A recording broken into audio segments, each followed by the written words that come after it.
the Infiniti M35 and M45 luxury sedan. Not too many people talk about or even remember the Infiniti flagship sedans. However, I have to admit, it is a bit of a lie to call the M35 and the M45 a flagship, because there was actually another sedan that sat above the M cars during, well, at least the 2006 model year. And that car was called the Q45. That was the true flagship, at least in 2006. But the reason why I personally don't recognize or even care for that particular sedan over the M cars is because 2006 marked the last model year for the Q45. After that, the M series sedan that I'm featuring here took over and sort of carried that torch of being the flagship sedan for Infiniti. Now, the model I'm talking about here, it existed from the 2006 model year all the way up to 2010. After 2010, it got replaced and it got redesigned with another Infiniti M model that had a updated engine with a V8 that produced up to 420 horsepower, and then that was produced up to 2013, and then after 2014 to 2019, the Q70 and the Q70L came into play. But we're not going to be talking about those. I'm going to be focused on this 06 to 2010 model, and we're going to talk about what makes this car kind of special and what was unique about it. All right, this vehicle was introduced as an M35, which came with a 3.5-liter V6 engine producing 280 horsepower and 270 pounds-feet of torque.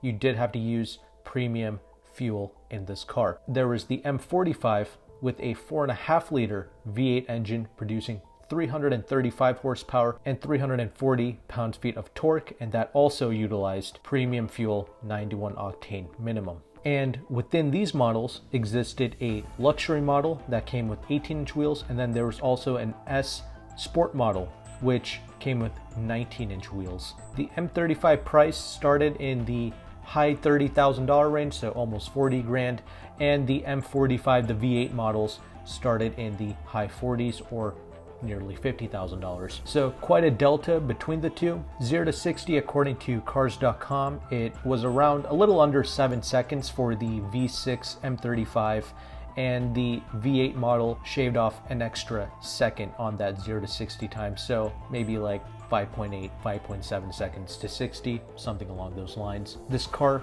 was able to be equipped with all-wheel drive in both the V6 and the V8 variants, and that was denoted as the X models, as you may already know. This sedan weighed around 4,000 pounds, and it was built on the FM platform. Now, this platform was shared with the Infiniti G35 sedan / coupe, as well as the FX crossover SUV. However, 60% of this platform was all new for this new M45 / M35 sedan. And this is one of the reasons why I consider this to be, well, a superior car than the Q45 at the time. Even though it sat above this technically, this was just the newer, fresher, more updated vehicle, both with the platform and also with the interior, as I'm going to demonstrate a little bit later. This car was equipped with a 5-speed automatic transmission with manual shift mode and downshift rev matching. And here are some of the standard features with the M Series Infiniti sedan. It included leather appointed seats, intelligent key with push button ignition. So push button start was standard. In 2006, Infiniti / Nissan did a pretty good job of introducing this in relatively, well, affordable cars, especially compared to the competition. You also had Infiniti voice recognition, Bluetooth wireless technology, that was standard, and in-dash 6-disc CD changer, that was standard with MP3 playback compatibility. A 7-inch LCD display was standard with the Infiniti M. Vehicle dynamic control, 10-way power driver seat, power sliding sunroof, and advanced airbag systems, all standard. Now, that's a quick summary and a quick look at what the Infiniti M is. Hopefully I cleared up any confusions there and what this has to offer, even as standard. Now, let's go into some of the interesting facts here. First fact I want to mention is, well, there was a sport model available. It had a little S logo on the back.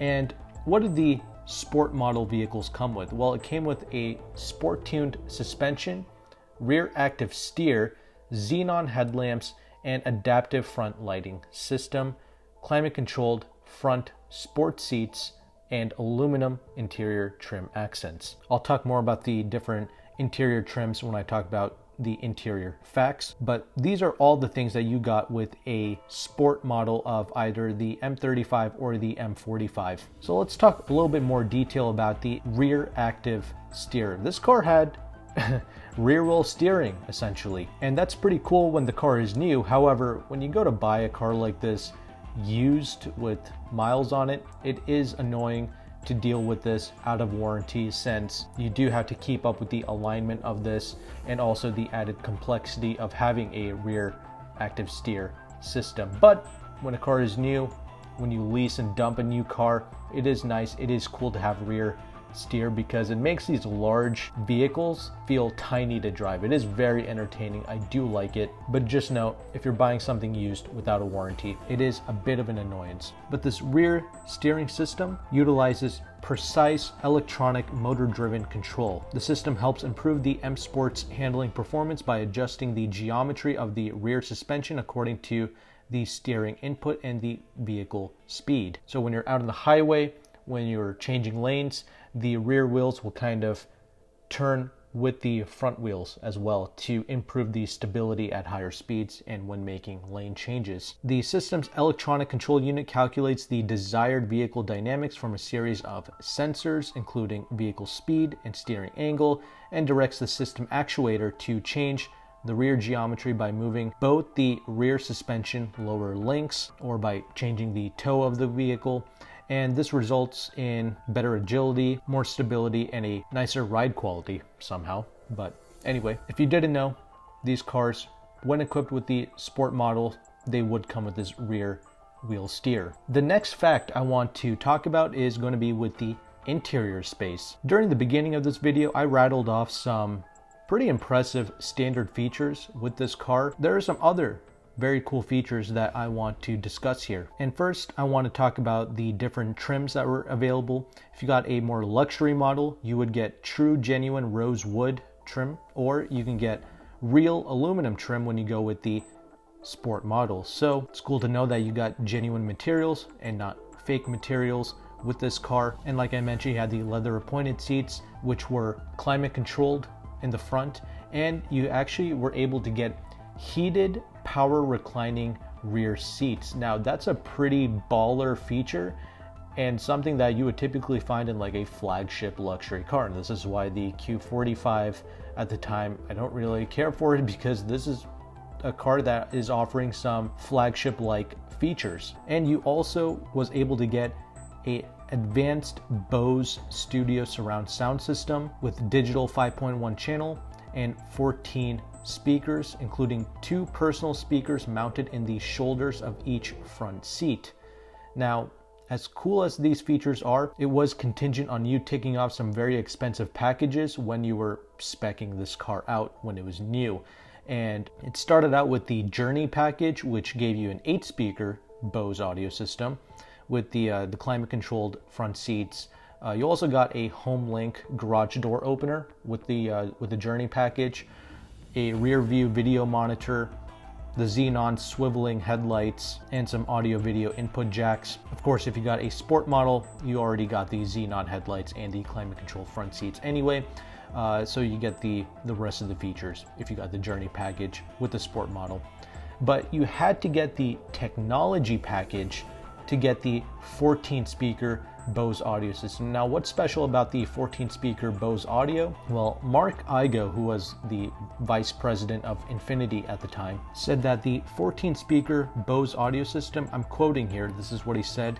He said it was, without a doubt, the finest audio system ever created for an Infiniti vehicle, with sound performance that matches the car's incredible driving performance, said Igo. So he said that this M car got the best audio system, not the Q45. That's another reason why I consider this to be the true kind of flagship even during this era. And finally, if you wanted the baller, power reclining, heated rear seats and rear seat ventilation controls, the power rear sunshade, 8-inch ceiling mounted video monitor and headphones, which is like the rear seat entertainment package. You had to get the premium package, which was of course very expensive. And here's the thing, finding a V8 powered M45 sedan in the used market is hard as it is. Finding one with all of these packages and features is going to be harder still. Now, of course, you can find the V6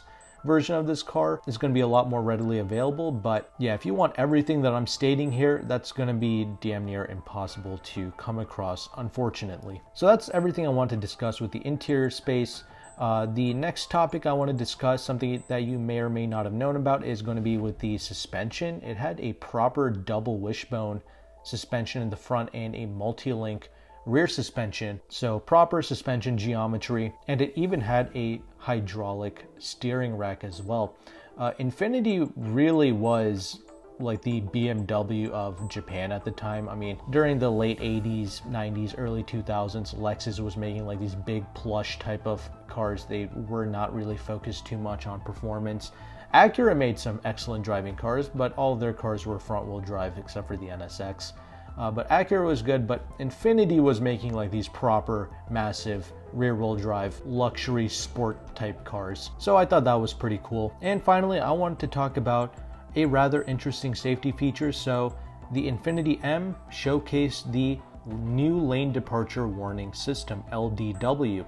So the system recognizes lane markings and calculates the lateral distance between the vehicle and the lane markings, along with the vehicle speed relative to the markings, and generates an audible signal to warn the driver of pending unintended lane departure. However, engagement of the turn signals would turn off this system. Mark Igo said that at the time, over 55% of fatal auto accidents in the United States are caused by lane departures, including single vehicle and head-on accidents. Hopefully you learned something new about this Infiniti M sedan produced from 06 to 2010. Let me know if you own one of these cars, and if you own one of the V8 models of this, how it's holding up for you, and how you like driving it, how you like living with it, because I would also be curious to see if, if you've driven other cars of this era, any BMWs, any Lexus cars, any Acuras. Let us know how this Infiniti kind of compares with those vehicles. And if you have any other interesting thoughts to share regarding this sedan, leave it down in the comment section. But I'll have my next video on the end screen here for you to check out, and I will see you there.